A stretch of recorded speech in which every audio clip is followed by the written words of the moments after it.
Hi friends, എല്ലാവർക്കും പുതിയ വീഡിയോയിലേക്ക് സ്വാഗതം.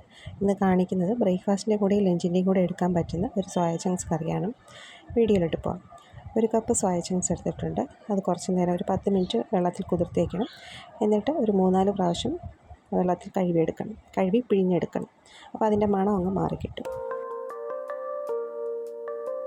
ഒരു 1/2 കപ്പ് തേങ്ങയും പെരുംജീരകം ഒരു 1/2 ടീസ്പൂൺ ഇട്ട് നന്നായിട്ട് ഒരു ബ്രൗൺ കളറിൽ വറുത്തെടുക്കുക. എന്നിട്ടത് കുറച്ച് വെള്ളം ചേർത്ത് ഈ സോയ ചങ്ക്സ് 2 കഷ്ണം അല്ലെങ്കിൽ ചെറിയ പീസിൽ അരിഞ്ഞെടുക്കുക. 2 സവാള എടുത്തിട്ടുണ്ട്. അത് ചെറുതായിട്ട് അരിഞ്ഞിട്ട് അത് കുറച്ച് എണ്ണ ഒഴിച്ച് നന്നായിട്ട് വഴറ്റണം. അതിലേക്ക് ജിഞ്ചർ ഗാർലിക് പേസ്റ്റ് 1 ടീസ്പൂൺ ചേർത്തിട്ടുണ്ട്. അത് നന്നായിട്ട് വഴറ്റി കഴിഞ്ഞ ശേഷം 2 തക്കാളി അരിഞ്ഞ് ചേർത്തിട്ടുണ്ട്. അതിലേക്ക് 1/2 ടീസ്പൂൺ മഞ്ഞൾപ്പൊടി, 1.5 ടീസ്പൂൺ മല്ലിപ്പൊടി, മുളക് പൊടി 1 ടീസ്പൂൺ, എരിവിനനുസരിച്ച് ചേർക്കാം.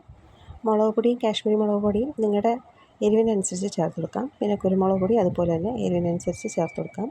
ഇതെല്ലാം കൂടെ ചേർത്ത് നന്നായിട്ട് വഴറ്റിയെടുക്കുക. എന്നിട്ട് അതിലേക്ക് സോയ ചങ്ക്സ് ചേർത്ത് കൊടുക്കണം.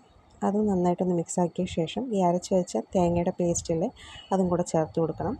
അതിലേക്ക് ആവശ്യത്തിന് വെള്ളം ഒഴിച്ച് ചെറിയ ചൂടുള്ള വെള്ളം ഒഴിച്ച് ഗ്രേവിയായിട്ട് എടുക്കാം. നമുക്ക് ഗ്രേവിക്ക് ആവശ്യമുള്ള വെള്ളം ഒഴിച്ചു കൊടുക്കാം.